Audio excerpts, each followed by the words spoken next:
challenging. We got food from Clayton Farms.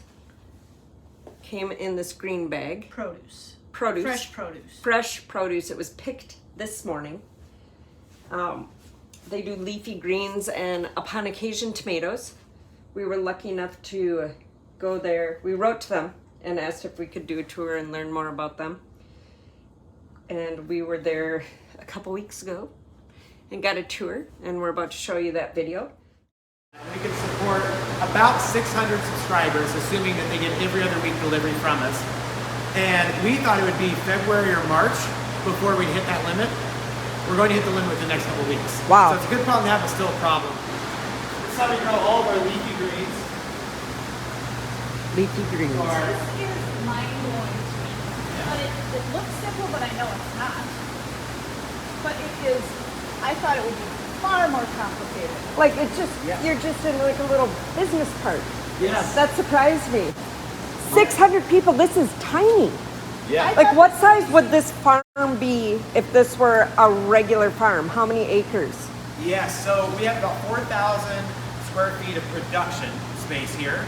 So just shy of 1 acre, but we get about 20 times more outputs when compared to a per acre basis. Exactly, we're taking advantage of all of the cubic feet. And we also have the advantage of a shorter growing cycle. So Right, right now because we're how long are your lights on for? they vary. So this is the nursery. So these are on 14-hour cycles, I believe. And those are on 12-hour cycles. State, we wouldn't get that. Exactly. And Not at this time of year, that's for sure. That's right. And Not like a day like that. And are these the water that goes and brings it up? yeah, they're recirculating through the nursery. So this is an ebb and flow system. One of my So favorite statistics, I think it's going to be much more of a talking point in water and agricultural use in the coming years, especially here in the Midwest.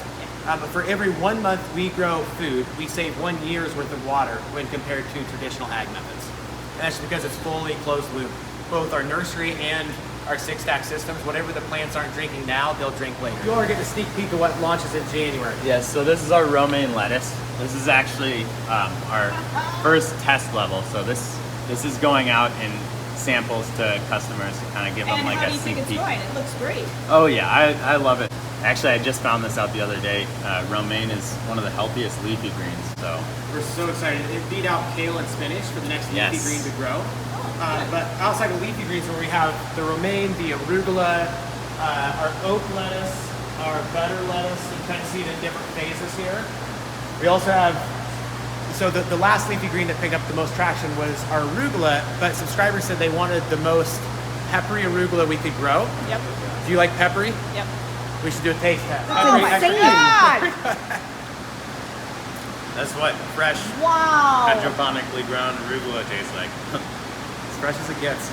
Oh That's my- insane. And you can almost smell the pepperiness in the air now, Right. right? That is amazing. It was a hit. It was a hit from the day we got the samples out, and that's Right. why it's so fast growing. We just need so little to like sprinkle in a Right. salad.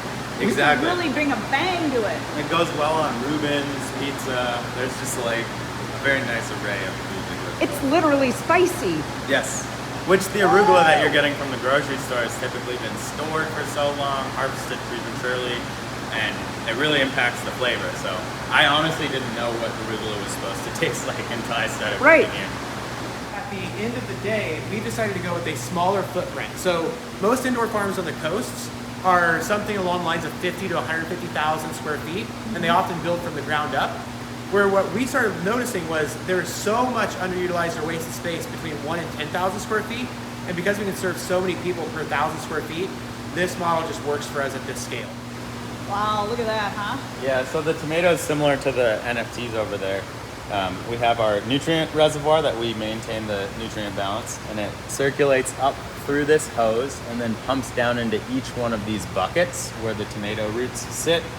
And there's little drippers on the end of each hose that. So is there any soil in there?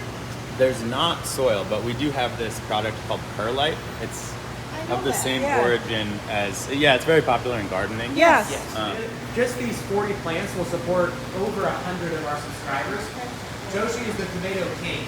So these tomatoes put all other plants I've ever tried to grow to shame.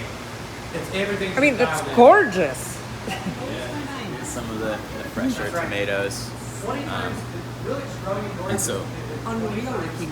Yeah, and so since we can't have bees in the facility, we have a little pollinator. It looks like an electric toothbrush. And so when these flowers flower, we just buzz them for pollination, and then they turn into a tomato a few weeks later. So beet microgreens are right there. So at least that's our version of beets. If anyone wants to taste test. Oh, tastes just like a beet. Very earthy. God. You guys are onto something, man. This, It's exciting. can you taste the beet? Right? We can, Josh, you want to try the micro radish for a peppery kick? I love radish. That was one of our original microgreens. So broccoli sprouts started it all, and then we moved into micro radish, pea shoots. Today it's the beet microgreens. Okay, that on a Sunflower sandwich shoots. would be Oh yeah. It Awesome. tastes just like radish. That's insane. right. Right. This might be stupid. Are microgreens packed with nutrients because it is the entire vegetable, but it's the tiny version that as it gets bigger, they're not as packed with nutrients because it's literally larger? That's a good way to look at it. So broccoli sprouts, as an example, 20 times more nutritious than a head of broccoli. That's just because all the nutrients are just jam-packed in that small size of it. I've never seen anything that looks like this in my life. And just 100 days ago, this was essentially office space that had sat empty for a couple years. Yeah. A treat. I hope I got that. Did you get Yeah. that? Yeah. Thank you. There you go. Make sure to peel the top off. Okay.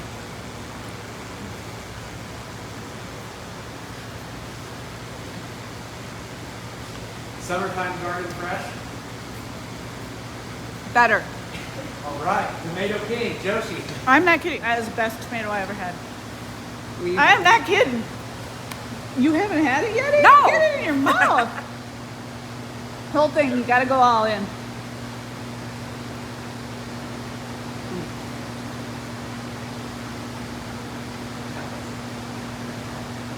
Have you ever? No. It's like a weird term. It's like meaty. It's like very rich. Rich. Rich. It's sweet, but it has a full flavor as well. Yes. That's Like what if I you had it on a sandwich, you'd taste the tomato Right. for once. Yes. Right. It wouldn't just be like a texture addition. You taste tomato. That you taste, that is Well, hot. here's another point that it's pretty surprising once you hear about it. So if you're growing tomatoes indoors, but in the kind of a hothouse setting, Yeah. the industry pays by weight. So a lot of times, if you're not doing like a drip or a Dutch bucket system like we do, the day before harvest, since you're paid on weight, you flood the lines. The tomatoes take on all the water weight. That's why the tomatoes taste watered down. Right. And that's just Right. something that's kind of broken in the food industry today. Whereas since we can control all the inputs, it really comes down to just giving them exactly what they need, so we can control the flavor profile. Well, I was Really? wondering why it tasted so much better than the tomatoes in my parents' garden. And I kind of theorized that we're able in this facility to replicate the perfect conditions for the tomatoes, both nutrient-wise as well as humidity and temperature-wise. So I think, because tomatoes are a tropical fruit, so Oh, I didn't They're know always happy in here. yes, My they love God. it. Talk. I'm just gonna eat for a moment. that. Wow. Yeah, I don't know if we're gonna be able to do that. So hot. Wild. The arugula is spicy. It's really spicy. Did you get a picture of this? No, yours looks. Mine looks way better. Okay. So the tomatoes are on a wait list because they're are the. amazing. I've never had a tomato like Nope. that in my entire Me either. life. Ever. Me either. Ever. Not. No one even comes close. Mm-mm. No one even comes close. The thing about Clayton Farms is everything's grown in the perfect conditions for the item. The radish sprouts are not as spicy as the arugula. Why is the arugula spicy, you might wonder? Because it was picked this morning. Produce in the grocery store was picked, nobody knows how long ago. Forever ago. So it loses its nutritional value and it loses its flavor in the interim. So I don't really get it. So the arugula there's a flavor in there. The tomatoes also had that flavor. It's like a rich earthiness. It's just, I'm all for it.